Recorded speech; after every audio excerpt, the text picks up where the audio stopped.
On the 7th of September 1695, the 25-ship Grand Mughal fleet was returning through the Red Sea after its annual pilgrimage to Mecca when it was attacked by 5 pirate ships.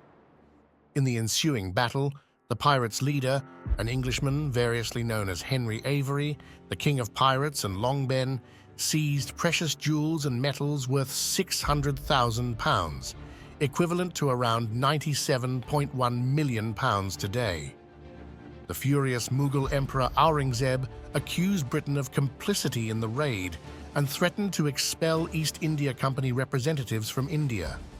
The British government, seeking to appease the emperor, launched the first international manhunt, declaring Avery an enemy of all mankind.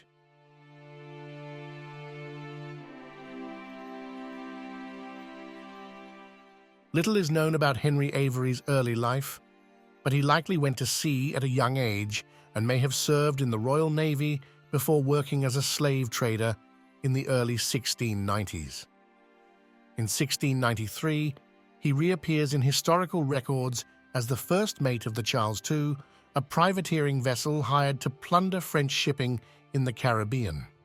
However, the mission faced delays, and the crew languished in a Spanish port without pay for several months. In May 1694, Avery capitalized on the crew's poor morale by leading a mutiny. Seizing the ship, he declared his intention to become a pirate. Avery set sail for Madagascar, aiming to make his fortune alongside the brave crew members who joined him. Following the renaming of the ship to the Fancy, Avery and his newly formed crew of buccaneers sailed toward the southern tip of Africa. Their initial raid occurred shortly thereafter as they looted 3 English merchant vessels in the Cape Verde Islands. Over the next several months, they continued their plunder along the African coast, seizing French and Danish ships and recruiting new members. By mid-1695, the Fancy had become a floating rogues gallery, boasting around 150 men. Having gained the respect of his crew through early successes, Avery shifted his focus to a more challenging target. He discovered that a Mughal Empire fleet was preparing to depart from the Red Sea port of Mocha, bound for Surat, India. This armada not only carried Muslim pilgrims returning from their Hajj to Mecca, but also included merchant vessels laden with loot and treasure ships personally owned by the Grand Mughal of India. In August 1695, Avery and his crew sailed to the Red Sea, planning to ambush the Mughal flotilla. They joined forces with other pirate ships, including the Amity, commanded by the renowned buccaneer Thomas Tew.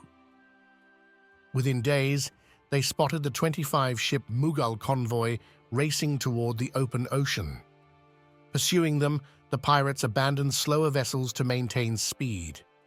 Although most of the fleet escaped, the Fancy successfully captured the lumbering escort ship, Fateh Mohammed, after a brief firefight.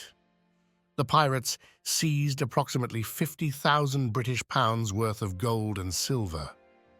Avery and his crew continued their pursuit, and on September 7th, their 3 remaining pirate vessels intercepted the most valuable target in the Indian fleet, the Grand Mughal flagship Ganj-e-Sawai.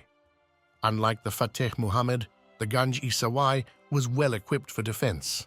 It stood as the largest ship in all of India, armed with several dozen cannons and manned by 400 riflemen, more firepower than the entire pirate fleet combined. Avery skillfully maneuvered the Fancy alongside the Mughal ship, sending a boarding party onto its deck. A fierce hand-to-hand battle ensued, during which the Indian soldiers were eventually forced back. Following the defeat of the Mughal resistance, the pirates plundered the Ganj-e-Sawai and subjected its passengers to brutal treatment. The loot from the Ganj-e-Sawai attack, comprising gold, silver, and jewels, was valued at an estimated 600,000 British pounds, equivalent to tens of millions today. After dividing the spoils, Avery and his crew sailed to the pirate-friendly Bahamas. There, they disguised themselves as slavers and bribed the island's governor for permission to land. Avery also surrendered the battle-worn Fancy, along with a small fortune in ivory tusks. As Avery and his crew relaxed in New Providence's pubs, English authorities grappled with the political repercussions of their raid. The audacious attack had enraged the Grand Mughal Aurangzeb, leading to the arrest of several high-ranking officials in the English East India Company, whom he suspected of conspiring against him. Fearing the potential cancellation of valuable trade agreements, the company compensated the Mughals for their losses and vowed to apprehend the pirates. East India Company and Royal Navy vessels scoured the seas in pursuit of the Fancy, and a substantial bounty was placed on Avery's head.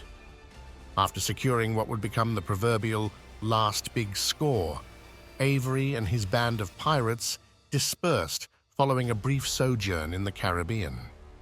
While some were eventually captured and executed, the majority evaded capture by fleeing to Europe and the American colonies.